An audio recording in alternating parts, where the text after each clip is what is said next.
Hello, welcome to Local Edition.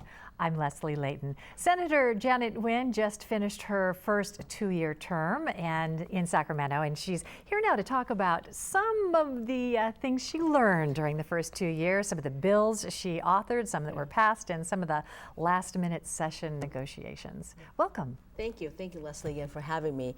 It's this year we finished on August 31st, well past 1 o'clock in the morning.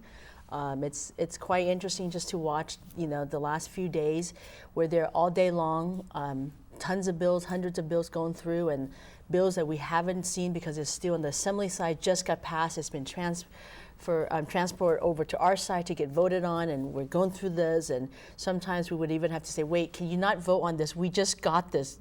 We got to look at the amendments of it, and also looked at and talked to our consultants and staff just to see, consultants meaning staff in Sacramento, because that they work for on our side, the Republican caucus, so they're consultants. They work on specific issues, and so we call them consultants. Doesn't mean that they're outside individuals.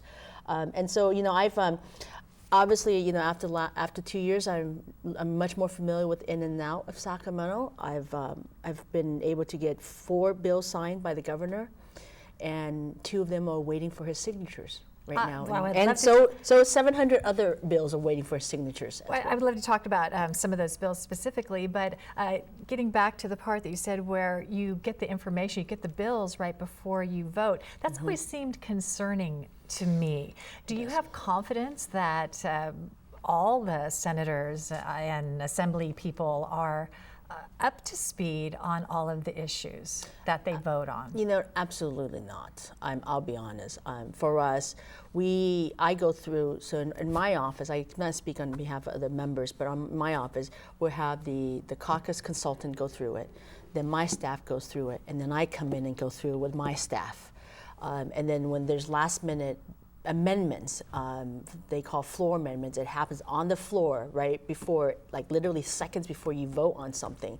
You would have to pause and stop. But the other thing is, because of timing, the end of this last 2 years, the deadline is midnight. So things are moving fast, and sometimes they're reading the numbers so fast. You're like, wait, which bill are you on? Wait, I said aye, no, wait, no, it's a no. And so. And on the Senate side, you can't change your vote. Once the roll call is closed, it's closed. The Assembly side, though, you can. So there's 2 different rules, because that's always how the functionality of the upper house has always been, is that we do roll call votes. And so if you had to go to the restroom, guess what? You miss your call, and you don't get to vote. You can't go back and change your vote either, unless the bill is on call. I think those of us mere mortals, right? It's difficult enough to stay up with the ballot propositions and to get to know the candidates, to be informed enough to make a good vote. And you're faced with this all the time. Do you see any solutions for representatives being better informed? There is actually.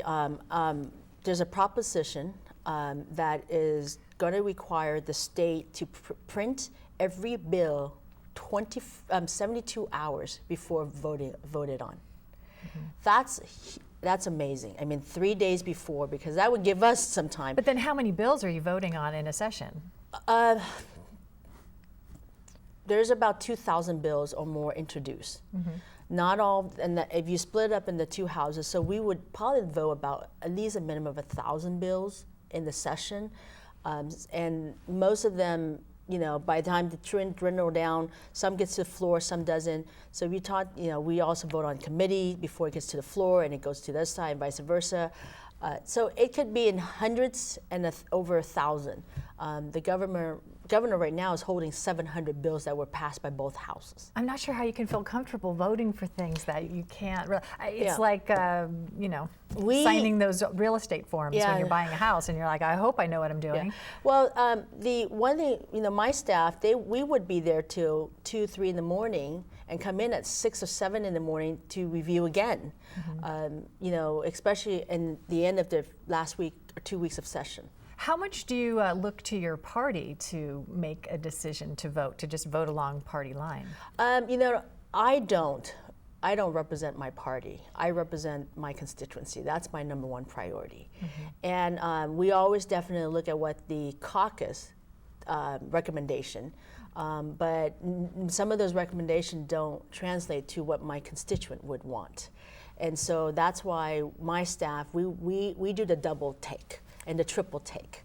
So, some members who are in very, Republican, districts, they would just go extremely party line. They don't have to do anything else. They just look at what the caucus recommend. For us, my staff looks at, and then I look at it as well. Okay. Well, let's talk about one of the major bills that you did have pass this last legislative session. It had to do with forgiving the tax liabilities for people who went to Corinthian colleges, these now defunct colleges. They had a massive student debt, but people are responsible for the taxes on forgiven debt. Yes, and so in the state law, we had, if they were to get a debt relief, they have to pay an income tax on that debt. It's kind of like when you foreclose your home.